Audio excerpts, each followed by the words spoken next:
What's up, everybody? This your boy DJ 730, and we doing it just like this. And today I'm back doing it for my Larry Birdie Erdies, my Larry Bird fans, Larry fucking legend. And today, what we doing? We doing, his trash talking joint. These like stories of people that say he was the most profound shit talker in the, in the NBA. And I believe it too. He look like he'll walk up to you and be like, "Boy, you can't shoot for her shit."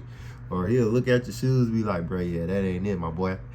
Then shoot a three in your face and make you real uncomfortable. You feel what I'm saying? So I like fucking Larry Legend. I like Larry fucking Legend. You feel what I'm saying? He could go A, then you got Michael Jordan go B. Then after that, y'all can argue that among yourself in the comments. I was just trying to start a frenzy. Y'all was trying to make shit just all crazy in the comments right there on that one. But like I said, man, make sure you subscribe to the channel. Make sure you also go check out my last Larry Bird videos. I got Making the Case Out. I got the pass. I'm going to do the re-edit pass joint because somebody asked for that. And I got his ultimate highlights. So, if you got any more, like I said in all the videos, I'm going to Larry it out until I can't get no more Larry. Then I'm going to do somebody else. If y'all got any more suggestions, make sure you put them in the comments. Also, make sure y'all like this video all the way up. And make sure you subscribe to my channel, y'all. That's all I do now. I quit my job because they not treat me fair. I know YouTube gonna treat me fair if I drop this content for y'all. So that's exactly what I'm doing. So I ain't gonna hold y'all up too much longer. Let's go. Larry Bird was one of the biggest trash talkers in basketball. God and damn. A lot of people said, really? They thought it was Reggie or Charles. Bird used to tell me, "Look here, man, you supposed to be a great defender, right? And I'm going to make sure I tell you where I'm going to shoot the ball at." And he said, "I'm going to get it right here. I'm going to shoot it right in your face." And I'm looking at this guy like, he's nuts.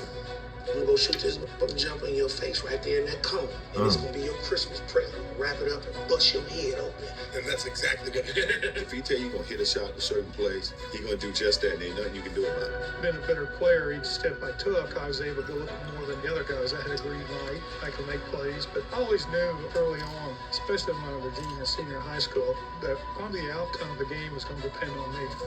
Yeah, I interviewed Gary Payton, a venomous trash talker. And I asked him who the most vicious trash talker he's ever encountered. He said Larry Bird. Oh, No man. question. Bird talk shit like we talk. Let me tell y'all something. Bird used to tell me, "Look here, man, I'm going to go shoot this motherfucking jumper in your face right there in that cone. Damn. And it's going to be your Christmas present. I'm going to wrap it up and bust your head open." All that shit. He told me, "Young fella, let me tell you something. I can shoot a jumper anywhere I want to. You supposed to be a great defender, right? I'm gonna make sure I tell you where I'm gonna shoot the ball at." And I was like, "Man, come on now, you're not gonna shoot the ball." That's coming from GP. Damn. And GP be talking ass motherfucker. That's crazy. And so he said, "I'm gonna take you over in that corner right there." He said, "Over there by my bench, right? And I'm gonna give you something, and it's gonna be this jumper." So he went right to that corner, and I'm up on him, I'm under him, and he said, "Young fella, what did I tell you I was gonna do?" And he turned around, raised up, it was all drawn. Damn. And I said, "Shit, I ain't gonna mess with you no more." He was the coldest dude I ever seen with that shit, man. Everybody be talking about these greats, they'll be always mentioning him. He was the shit. Yeah, the shit, man. He'll give it to you any way he wanted to. Larry Bird was cold. Bird didn't talk trash to you. Oh, my God. Bird talk trash to everybody. I always tell the story about Larry Bird. Damn. I remember him, he was cursing under his breath. And I said, "Larry, what's going on with you?" He says, "You guys are being disrespectful to me." And I says, "What are you talking about?" He says, "You guys are putting a white guy on me." It's disrespectful. Oh, I just man. started laughing. I had no comeback. He says, "It's disrespectful when y'all put a white guy on me." Larry said, "I'm insulted that they would put a sorry dude like you on me." He said, "No, I don't even want to play no more." He would drop the ball and take a turnover. And I'm looking at this guy like, he's nuts, The story goes that when he played against Denver, they had a guy named John Hasley, a white guy, really good defender, right? Okay. They put him on Larry, and Larry was wearing his ass out. Yeah. He would run by the bench and tell Doug Moe, who's the coach, get him off me. That's disrespect. Put a black guy on me. Because when he played back in the day, that's all he played against was brothers. So he was like, I had to torch his ass so they understand. And Larry got on the roll, started shooting the balls. Every shot was going in. All right, he runs by Frank Layden, who's the funniest guy in the league. And Frank is coaching, and Larry says to him, "Hey, Frank, don't you have anybody on that bench who can guard me?" He goes, "So nobody out here can." Frank looked at the bench and goes, No. Along with Steve Jones and Rick Barry, this is Bob Neal. Just moments before the American Airlines Sheraton long-distance shootout. The All-Star game is in Dallas, the first three-point contest. And he just starts looking at guys, doesn't say a word, and people are getting kind of nervous. Everybody's sitting there, everybody's real quiet. You knew the guys, but you never were around. Yeah. And nobody's really saying anything, so I walk in and look around, and then he finally speaks and says, I'm just looking to see who's going to finish second. And says, I hope all you guys in here are thinking about second place because I'm winning this. Damn. Excuse me? Did you really say that? Who's playing for second? Yeah, I did. I felt so bad. When you walked in there, what were you thinking when you made that announcement to the room? Just messing with all the guys? I know going into that, whenever in the locker room, Robert said something that there's no way in hell I was going to win that three-point contest. So I knew right then I had to win. That chick said my name on it for a week now, and I knew I was going to win this thing. I've been practicing, and my teammates said I wasn't going to win it, but I came back and lucked out, really. Bird would luck out again the next year, but in 1988, it looked like his luck had finally run out. He certainly doesn't have that normal Bird rhythm going for him. Remaining has only 7, has to beat 15. That's 8, make it 9, and 10, and 11 as we're counting. 13. Huge rack that time for Bird. He's still got to drop one here quickly. 14. This is a tie for the money. Wow. He knew exactly what the score was. He knew that ball was going to win the competition for him, and it's almost like he did it in dramatic fashion just to make it more fun. That's tough. He knew it when he let it go and was headed for the winner's circle. He took off his top yet. I didn't see when he took off his top. Larry used to come in the locker rooms. He'd be getting his ankles taped, and he'd say, hey, ball boy, run in and go find the scoring record in this building. Damn. He needed those kind of challenges. He had accomplished every goal. We hadn't lost a game on the trip. And Larry told all of us players and the media too, tomorrow night's the last game of the trip, I'm going to play this one left-handed at least through three-quarters. Yeah. And it was at a time when, McHale was still coming off the bench. And so Larry scores his 6th point on a left-handed shot. And I'll never forget it. McHale yells out. And McHale goes, hey, Jerome, wait till he starts shooting right-handed. Hey, that's crazy. Three-quarters and then you're 27. Turning that right hand is crazy. Well, left-handed's one thing, but when the game got close, I had to go back to the right one. Could hold all these things in his head during a game. So he'd have a shooting drill at the old Boston Garden. 4:30 in the afternoon. I was an early guy. I'd set up early. The garden would be dark. Late in the afternoon by himself, dark garden, come out with an equipment guy and just do the perimeter, shoot for half hour, and all you heard was swishing. If he missed a shot during that thing, he'd say that the Bull gang set up something wrong with the rim. Otherwise that would have gone in. I'd get there early, plug in my Stone Age computer right next to the bench.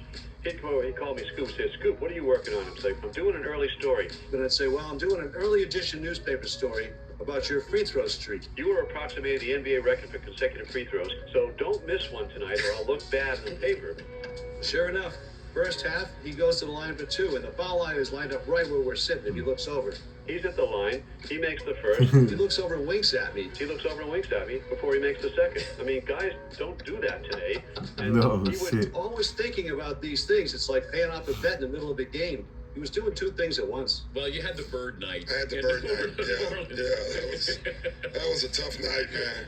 But nobody was guarding Bird, were they? But we were trying. You were trying to. No, but when a guy is literally coming up the court, calling his shots. So That's that nasty. game, we're on the That's free nasty throw line, work. and he's like, he literally says, It's off the glass. Who's next? Where do you want this one from? And he just made one after another. And he just tortured it mentally. He tortured all of it. I think Bird went by the bench one time, too. He fell in the bench. Oh, yeah, he did. Yeah, and he called that one. That was the one where he fell in it. He literally said, off the glass into the trainer. Yeah. His last shot, he said, in the trainer's lap, coming down the court. Look, Doc Rivers. Doc Rivers like, damn, I can't do nothing about it. Ricky bumps into him and knocks him on our trainer's lap. So it was exactly what he said. Antoine Carr and Cliff Livingston got fined by Fratello, I think. And Eddie Johnson for celebrating. Celebrating Bird. Yeah, it was the best film session. Every time when I see Mike, we still laugh. God, it was the greatest film session ever because back then, you watched the real game and just went, with a video, and Mike rewound the celebration 20 times. And they show a shot of our bench. Cliff Livingston and Eddie Johnson are standing up giving each other high five. I mean, everybody was entertained by this. Even the guys on the Atlanta They bench. got 5 for that, I heard. Yeah. Watch this. Watch the reactions on the Atlanta bench. You see They got Scotty the Hayes towel in up there front of laughing. man. Watch Cliff Livingston over here. I think this is Cliff. Why he rolling though? Look at him. Teller wouldn't let it go. He just kept rewinding. Showing the guys, you remember, they're giving each other high five. And then somebody falls off the bench. Yeah, too. that was Eddie Johnson. Yeah. Eddie Johnson falls off the bench in laughter, and Antoine Carr and Cliff gives each other high five. And our film session is 20 minutes of that. Damn, that's crazy. Yeah, and so it was a bad night. The first game against Larry Bird, it was shocking. And I'm a rookie, you know. I go shake his hand, and he put both hands behind his back. And I'm saying, Damn. okay, so he's getting his head ready to play. First play of the game, he says, I don't know where they got you guarding me, Holmes. And he shoots a 3. I was pissed. Oh, You know, I shit. said, I wasn't mad he hit the 3. But did this just called me Holmes? You know? And so it set up for a really interesting game. I remember one time I came down and I dunked it on him. He landed on the ground, he fouled me, and I'm pointing. And he said, hey, Rook. I said, what? He said, I like you. You know, he said, you got balls, but I'm still going to get 30 on your ass. Damn. You know? He got about 38, so he kind of proved his point. But I had to pay my dues. I wasn't upset about that because, you know, back then, you know, as a rookie, you know, you got to pay your dues. Simple as that. It was funny, the first time that I played in my rookie year, I guarded Larry Bird, and it took me about 10 minutes to realize I should be probably guarding him instead of staring at him. You know? And he came down, it was funny, he came down one time, and Mark West was the center on our team, and Larry looked at me, and then he looked at Mark, and he said, Mark, I'm going to go down, I'm going to come off the screen, I'm going to catch it right there, I'm going to turn around, I'm going to shoot it in the rookie's face, and then I'm going to run down the floor. And that's exactly what he did. Damn. And I'm sitting there, that just happened. But did he talk to you, or you weren't He good talked enough? through me. He never addressed me. I love that. Like I wasn't even there. And did Mark West go on? Mark was like, all right, okay, yeah, all right. You probably will. Good luck. And then he did. He did it. But he did there was that. nothing I could do about it. He backed up whatever he said. If he tell you gonna hit a shot at a certain place, or if he gonna take you down to the post, turn around, hit a fadeaway J, he gonna do just that, and ain't nothing you can do about it. These guys came in together in 81. There's Kevin, there's Larry, there's Robert, Dennis Johnson, they knew what each other could do. And what I did was said, okay, let's see what's happening out there. And you'd see Larry shooting the 3-pointer, and then I call a timeout. And they didn't count the 3-pointer. Larry just hit what would have been the game-winning shot, but KC called timeout. It won't count. It does not count. Boston had called a timeout. Larry came back to the bench, and you know, he was a little upset. So he's very upset with that. So I diagrammed the play. He says, head with the play, Case. Hey, guys, when I come back after timeout, I'm going to go right to the same spot. I'm going to kick it in. Give me the ball and tell all the rest of the guys to get out of the way. I said, shut up, Larry. I'm the coach here. Okay. All right. Dennis, you take the ball out, give it to Kevin, and you throw it to Larry, and everybody get the hell out of the way. Celtics are crazy. down by 2 points, and Bird is out by the 3-point line, and he's being guarded by a guy named Johnny High. He goes down before the ball is thrown in, and he's standing right in front of the Phoenix bench, and he looks at all the guys on the bench and says, Yeah, I'm just fixing to bust a 3 on you guys. Just go home. I'm tired of this. and he says, Damn. watch my hand as I follow through. And, you know, Johnny High sort of smiles and laughs about it. And I was supposed to cut off the high post and post up for a second, then go across Fucking and all set a up. pick. Well, I came off the pick and I was wide open and I stood there waiting for the ball. I had a smaller guy to post up and Larry just waved me out of the way saying, get out of here, get out of the way. And then he just turns around and shoots a perfect 3.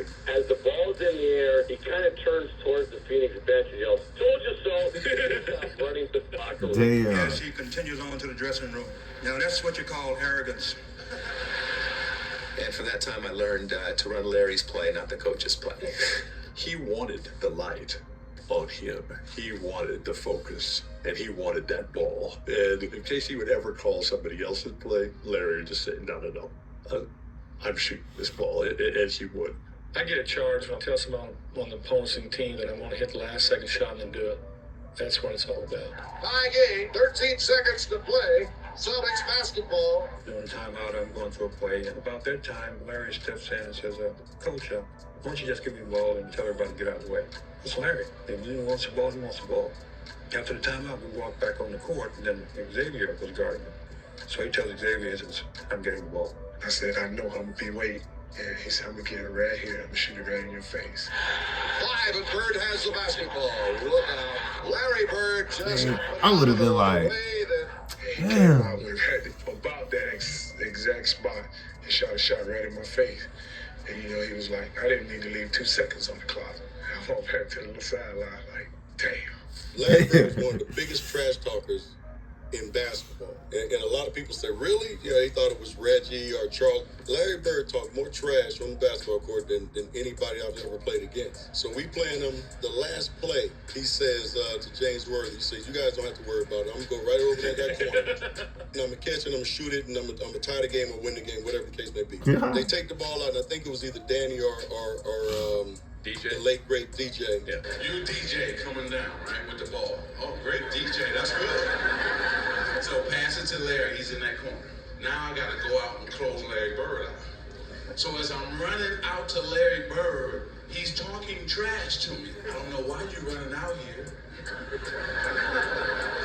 Who says that in the middle of the game? He said, I'm gonna wait till you get 1 step away from me and I'm gonna shoot it right in your face. So I got 1 step away. He shoots it all net. 3-pointer, good. Take the ball out, man curl right to the corner, caught your shot a 3, game over. It's like, are you effing kidding me? Can't make it up. You did all that running for nothing. And he was saying in such a calm way that you didn't think it was trash talking, but it's trash talking. You're not going to tell me you're going to go over there and shoot the ball in my face. That's trash talking. But he would tell you before the play even started. He'd tell you where he's going. He'd tell you when he catches, there's nothing you can do about it. And it was great trash talking because it wasn't vulgar. I mean, he wasn't pounding his chest. You can just be standing next to him. You know, I would jump out and try to block a shot on rotation, and he'd say, Scott, you jump high, but you don't jump that high. You can't get this. Scott, you're a little too late. Scott, you're not getting that. Why are you even jumping? Why are you running out? But it was all game. They say something like, don't do that. Yeah, don't do that. I mean, he talked the whole game, and it was, you know, after the game and after years of thinking about it, you're like, man, that dude was one of the greatest players ever played. He was ridiculous. Our sportscaster played the Superman theme when he was talking about him that night after the game because he did everything.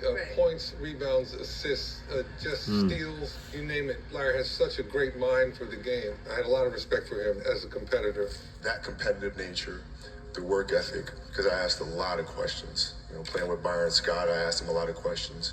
Eddie Jones, Magic, James Worthy, Kurt Rambis, all the Laker greats, I would always sit down and just ask them questions. What actually happened there? What did you feel there? Why? You know, Bird tough to defend. Why? Because you look slow as shit to me. So like, I'm missing something. So like, tell me what I'm missing. You know what I mean? You know, like I was saying, growing up in Boston, people all used to always talking about that he can't jump, he can't do this, he can't do that. And, you know, a lot of my friends was like that, you know. So, I got to the league. I called all my friends back up. I said, you know, all that trash that you were talking, you need to squash all that. This man is great.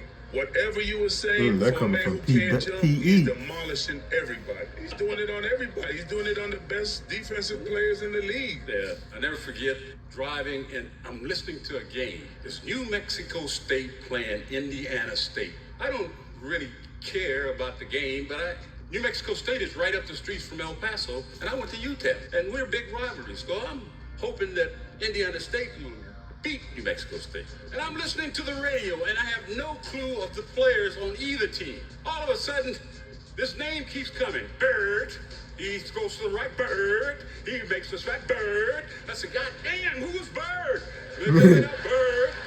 You know, it's Bird. Goddamn, who Bird? This and Bird. Oh, did you see the pass that Bird made?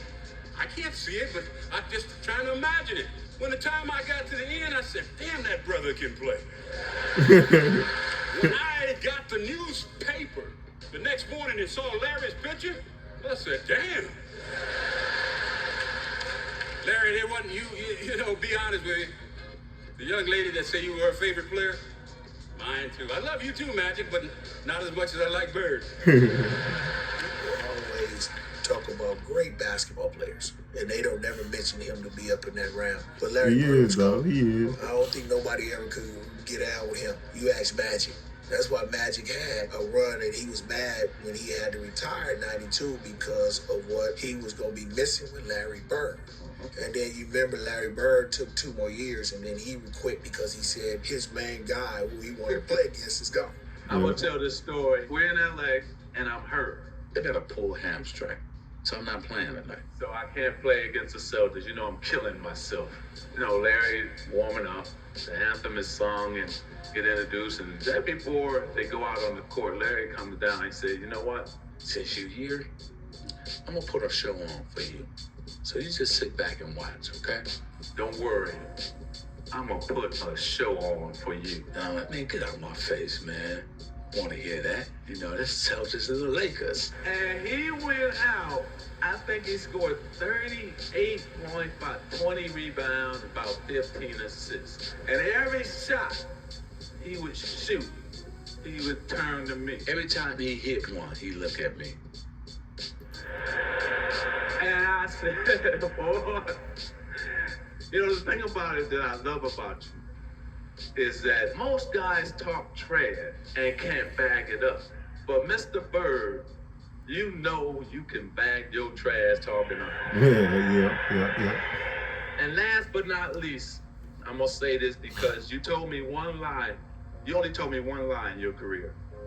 Only one. And you only lied to the fans and all the people in the world one time. Do you know what that lie was? You don't remember, do you? Larry Bird said that there would be another Larry Bird one day. And Larry, there will never, ever, ever be another Larry Bird. And I'm 30, and I just seen some shit. Nope. This is mine, and I signed it to you, to the greatest basketball player ever, but more important, a friend forever. Hey. I love you, I respect you, and I admire you. Hey. Like I said, man, it's your boy DJ 730, and I just got done doing Larry Bird's story that proved he's the best trash talker ever, man. Like I said, man, I'm doing everything Larry. I'm Larrying y'all out. Until I can't find no more Larry videos, I'm gonna Larry y'all all the way out. Like I said, make sure y'all subscribe to the channel. That's all I do now. This my job. Help me, help you. You feel what I'm saying? Get in the comments to commentate. And also like this video all the way up. Like I said, it's your boy DJ 730.